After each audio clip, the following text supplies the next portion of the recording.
Government job versus private job और वो तीसरी वाली कैटेगरी नालायक, इन दोनों की डिबेट में ये ध्यान रखना बहुत ज़रूरी है कि कहीं ऐसा ना हो वो नालायक वाले कैटेगरी में पहुंच जाएं।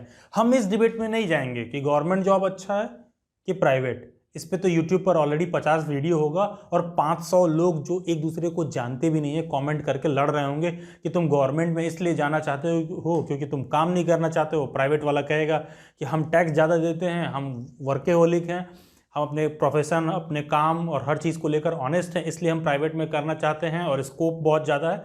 ये डिबेट्स चल रहे होंगे और लोग एक दूसरे को कुछ कुछ साबित कर रहे होंगे। लेकिन पॉइंट ये उठता है कि ये दोनों डिबेट्स उठ क्यों रहा है?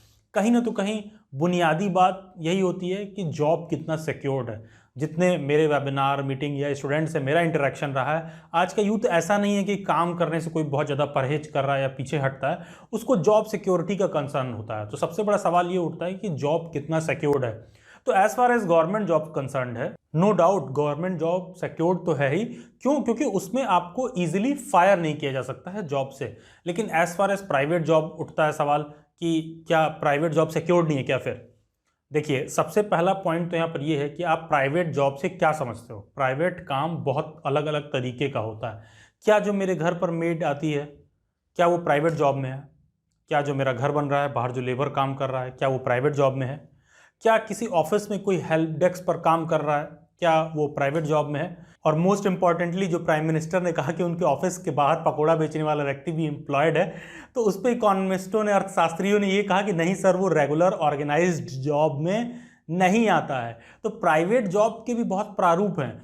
यहाँ पर वो प्राइवेट जॉब जहाँ पर आप किसी स्किल के कारण एम्प्लॉयड हो, आपका जॉब इक्वली सिक्योर्ड है जितना एक गवर्नमेंट एम्प्लॉय का जॉब सिक्योर्ड है, और आपको फायर नहीं किया जा सकता है। रीज़न आपका स्किल।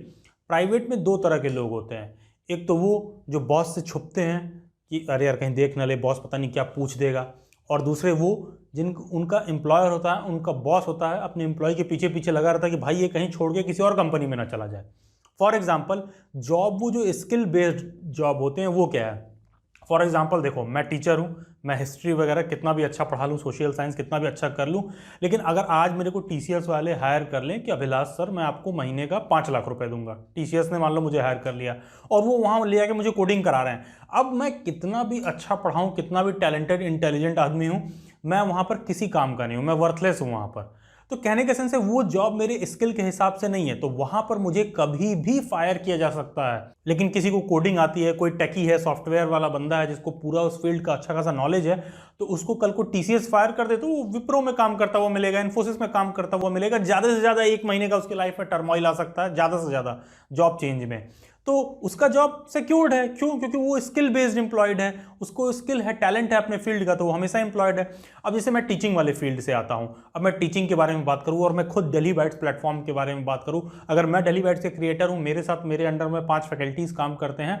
आप dellybytes.in पर आप अबाउट में जाओगे तो आप देखो जो फैकल्टीज काम कर रहे हैं, तो मान लो कोई साइंस का टीचर है, चाइल्ड डेवलपमेंट पेडागोजी पढ़ा रहा है, वो हमारे यहाँ नहीं पढ़ाएगा, कहीं और पढ़ाएगा, कहीं ऑनलाइन नहीं पढ़ाएगा, ऑफलाइन किसी कोचिंग सेंटर में पढ़ाएगा, किसी स्कूल में पढ़ाएगा। कहने के से उसके पास जो नॉलेज है, उसका स्किल, उसका जॉब के कारण जो है, उसका स्किल जो है उसके जॉब के साथ है और वो उसको हमेशा सिक्योर्ड बना रहा है। एक और एग्जांपल ले लो आप, लॉकडाउन से पहले तमाम ऐसे बड़े बड़े कोचिंग और इंस्टीट्यूशंस वाले हैं, Paramount, KD campus, Vajiram, ALS जो आईएएस की कोचिंग वगैरह, चाणक्य जो आईएएस की कोचिंग वगैरह की तैयारी करा रहे हैं, वहाँ पर बहुत से ऐसे फैकल्टीज थे जो 40 साल 50 साल से ऊपर के उम्र में थे, जिनको देखकर कोई एक्सपेक्ट नहीं करता कि ये लोग भी ऑनलाइन पढ़ाएंगे। लॉकडाउन हो गया, तमाम एसएससी के बड़े बड़े टीचर्स, आईएएस कोचिंग के बड़े बड़े टीचर्स सारे ऑनलाइन पढ़ाने लगे। आप देखो जो उनकी फैन फॉलोइंग रेगुलर क्लासेस में होती थी, 4000 5000 10,000 बच्चे एक क्लास में बैठ के पढ़ते थे, सेम चीज ऑनलाइन में भी उनका पकड़ बना हुआ है। ऑनलाइन में भी अब वो बहुत एक्सेल कर रहे हैं। बहुत से ऐसे टीचर्स हैं जिनको आप जानते होंगे। ये कैसे हो रहा है? वो ऑफलाइन में भी उनके अंदर वही स्किल था, वही स्किल उनके अंदर ऑनलाइन भी है। तो वो स्किल उनका जॉब सिक्योर्ड बना रहा है। और इनफैक्ट इस लेवल की जॉब सिक्योरिटी होती है कि एक कोचिंग छोड़ के वो दूसरे में चले जाए ना, तो कोचिंग के मालिक आपस में लड़ने को तैयार है कि कैसे मेरा टीचर वहाँ छोड़ के चला गया। तो सोचो, साम दाम दंड भेद सब कुछ अपना देते हैं कोचिंग वाले उन्हें रोकने के लिए। क्यों? क्योंकि उस टीचर का स्किल वाली बात आती है। अदरवाइज ऐसे भी बहुत से स्कूल के टीचर हैं, इनफैक्ट मेजॉरिटी ऑफ देम वही हैं जो 10,000, 15,000, 20,000 पा रहे हैं, जहां पर जॉब का हर दिन उनको खतरा रहता है। इनफैक्ट पूरे लॉकडाउन उन्होंने किसी तरह अपने जॉब को बचाया है। कहीं ना तो कहीं स्किल सेट की वो कमी आ रही है, और प्रिंसिपल या डायरेक्टर को स्कूल में देखते ही yes sir, sorry sir, family में कुछ प्रॉब्लम हो गई थी, ये क्योंकि वो अपना जॉब बचा रहे हैं, क्योंकि उनको ये डर है कि उनको वहां से निकाल दिया जाएगा तो पता नहीं आगे कहाँ पढ़ाएंगे, क्या करेंगे। ऑन द अदर हैंड, अगर आपके पास नॉलेज है, आपको पढ़ाने ही आता है, तो भाई टीने के नीचे भी पढ़ाओगे, एस्बेस्टस के नीचे भी आप 4 बच्चों को पढ़ाओगे तो भी you will earn very well. In fact मैं ही कुछ दिन पहले डेली बाइट्स के लिए बहुत से टीचर्स का इंटरव्यू ले रहा था, उसमें कई ऐसे टीचर थे जो स्कूल के टीचिंग वाले थे जिन्होंने कांटेक्ट किया। मैंने उसी वक्त बोला कि आप गूगल मीट पर मुझे स्क्रीन शेयर करके सॉफ्टवेयर पे सो एंड सो चीज़ें करके दिखा दो। तो उन्होंने कहा कि सर थोड़ा टाइम लगेगा। हमने कहा कोई नहीं, मेरे पास सफिशिएंट टाइम है, मैं घंटे भर बैठा हूँ आपके लिए, आप बस मुझे करके दिखा दो। एंड यू वोंट बिलीव, उन्होंने अपने हस्बैंड का फ़ोन यूज़ किया, 10 मिनट, 15 मिनट, आधा घंटे तक लिया और नहीं करके दिखा पाए। तो कहीं ना तो कहीं स्किल की कमी आ रही है।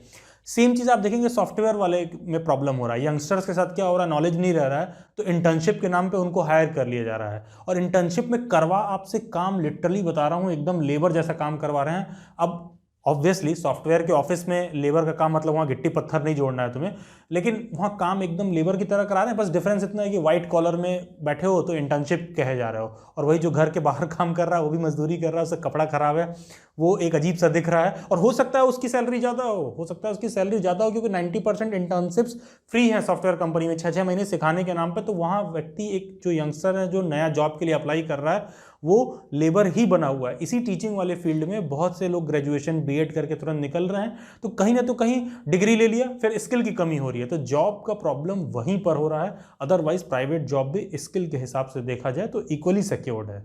सबसे लास्ट वाली कैटेगरी आती है नालायक। इसमें कौन से लोग आते हैं? देखो, अक्सर जो लोग गवर्नमेंट जॉब की तैयारी करते हैं, तो होता क्या है, देखो पहला चीज़ तो यहाँ आप समझो कि एकेडमिक और कॉम्पिटिटिव एग्जाम में अंतर क्या है। कॉम्पिटिटिव एग्जाम में टीचर्स का टारगेट होता है मैक्सिमम बच्चों को फेल करना।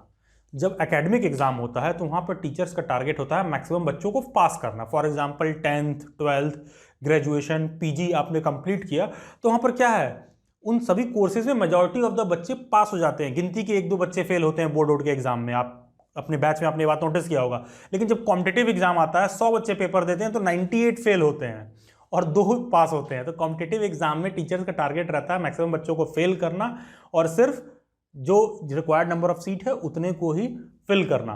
तो बहुत से बच्चे जो तैयारी करते हैं, 2 साल 3 साल तैयारी करते हैं गवर्नमेंट जॉब का, तो वो बीए, बीएससी, बीए करके आते हैं, एमए करके आते हैं, एमएससी करके आते हैं, यूजी, पीजी, कोई भी डिग्री आपने किया, तो आपका स्किल सेट डेवलप नहीं हुआ, क्योंकि उन एकेडमिक एग्जाम्स को करके पास करना, 70, 80, 90% पाना बहुत बड़ी चीज़ नहीं थी। वो आपको मार्क्स मिल गए, आप पास हो गए, स्किल सेट आपका कुछ डेवलप नहीं हुआ जॉब सेक्टर को लेकर। उसके बाद आप तुरंत क्या करने लगे, अच्छा कुछ नहीं समझ में आ रहा है, बैंक की तैयारी कर लेते हैं, एसएससी की तैयारी कर लेते हैं, यूपीएससी की तैयारी कर लेते हैं। तो वो गवर्नमेंट जॉब की तैयारी के कारण क्या हुआ, आप स्किल टोटली लूज कर गए अगर गवर्नमेंट जॉब में नहीं सेलेक्ट हुए तो होता क्या, 2 से 3 साल तैयारी किए, नहीं सेलेक्ट हुए, तो कब आपका गवर्नमेंट जॉब में 5 से 7 साल बीत जाएगा आपको पता भी नहीं चलेगा। और गवर्नमेंट जॉब की तैयारी में होता क्या है कि घर से अच्छा खासा खर्चा मिलते रहता है बच्चों को तैयारी करने के नाम पर, तो लाइफ ना बड़ी अच्छी सी कटते रहती है। जब आप तैयारी करने जाते हो शुरुआत में तो बहुत चार्ज रहते हो, सिलेक्शन करना है, लेना है, लेना है, लेना है, लेकिन एक टाइम के बाद उसी लाइफ में आपको मज़ा आने लगता है, घर से खर्चा आते रहता है, और स्टूडेंट्स क्या करते हैं, वहाँ जा रहे हैं, रह रहे हैं और तैयारी के नाम पे बैठे हुए हैं, और कब 5 साल 7 साल बीत जाता है और उन्हें पता भी नहीं चलता है। तो होता क्या है, यहाँ पर आप नालायक वाले कैटेगरी में आ गए, क्योंकि अगर यहाँ गवर्नमेंट जॉब नहीं मिला तो होगा क्या, आप प्राइवेट के लायक नहीं रह जाओगे, और नॉलेज भी आपने बहुत ही क्लटर्ड वे में गेन कर लिया है। क्लटर्ड वे से मतलब हिस्ट्री, पॉलिटी, इकोनॉमिक्स, आपको पूरी जानकारी नहीं है, आपको थोड़ा थोड़ा सभी सब्जेक्ट्स का जानकारी है गवर्नमेंट जॉब की तैयारी करने के नाते। उस जानकारी से क्या होता है कि आप समाज में जब 4 लोगों के बीच में बैठोगे तो उनको डिबेट में, बहस में उनको नीचा दिखा लोगे, लेकिन जो आपकी प्रोडक्टिविटी वैल्यू रहेगी वो बहुत कम रहेगी, क्योंकि प्राइवेट में आप टिक नहीं पाओगे, गवर्नमेंट मिल नहीं रहा है। तो वो एक पाइप की तरह होता है जिसमें आप घुसे तो आगे की तरफ ही निकलना है, अदरवाइज अगल बगल कोई रास्ता नहीं है, वरना नालायक वाले कैटेगरी में आ जाओगे। उसमें भी स्टूडेंट्स क्या करते हैं, एज एन एक्सक्यूज यूज करते हैं। आप मुझे भी कह सकते हो सर ये कोई बात नहीं हुई कि 5 साल में कोई सेलेक्ट नहीं हो सकता, बिल्कुल हो सकता है। देखो ऐसा है, पूत के पांव पालने में दिखते हैं।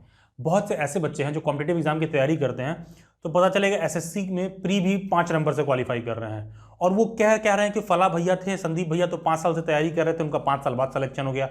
पॉइंट क्या है कि हम ये नहीं देखते हैं कि वो पहली बार प्री में बहुत अच्छे से पास हुए थे, वो मेंस में रह गए थे, नेक्स्ट टाइम इंटरव्यू में रह गए थे, अगली बार हो सकता है प्री ही नहीं निकल पाया, उसके बाद वो एग्जाम्स में कंटिन्यूअस परफॉर्मेंस दिख रहा था लेकिन वो रिजल्ट में नहीं कन्वर्ट हो पा रहा था, इसलिए उनका टाइम लगा, वो 4 साल 5 साल में हो गए। तो ये कहना कि 4 साल 5 साल तक हम वेट कर लेंगे और हो जाएगा, ये उन लोगों पर लागू होता है, सभी कैंडिडेट्स पर लागू नहीं होता है। इनफैक्ट 99% लोगों पर लागू नहीं होता है। वो उसको एज एन एक्सक्यूज यूज करते हैं कि वो 5 साल 7 साल बाद सेलेक्ट हो गए। अरे तो उनका परफॉर्मेंस दिखता है, पूत के पांव पालने में दिखते हैं कि वो पहले से करते हुए आ रहे हैं। उनका प्री मेंस इंटरव्यू बार बार वो किसी किसी कारण से रह जा रहे थे लेकिन कंपटीशन में थे। यहाँ लड़के क्या प्री नहीं निकल रहा है, प्री निकालनी है 2 साल बाद 5 नंबर से, वो भी कह रहे हैं कि 5 साल तैयारी करेंगे तो हो जाएगा। तो उसमें जो टाइम लगता है, स्किल सीखने का समय फिर चला जाता है, जो आप बाद में नहीं सीख पाते हो तो आप प्राइवेट में कर नहीं पाते हो, फिर जिंदगी भर बोलते हो कि प्राइवेट जॉब सिक्योर्ड नहीं है। तो वहां पर जिनके पास स्किल है उनके लिए सिक्योर्ड है, गवर्नमेंट का जैसा कि मैंने आपको बताया, और नालायक वाले कैटेगरी से हमें बचना रहता है। मिलते हैं आपसे अगले सोमवार को शाम को 6 बजे फिर से, और हम बात करेंगे success doesn't require a big Mantra. Thank you.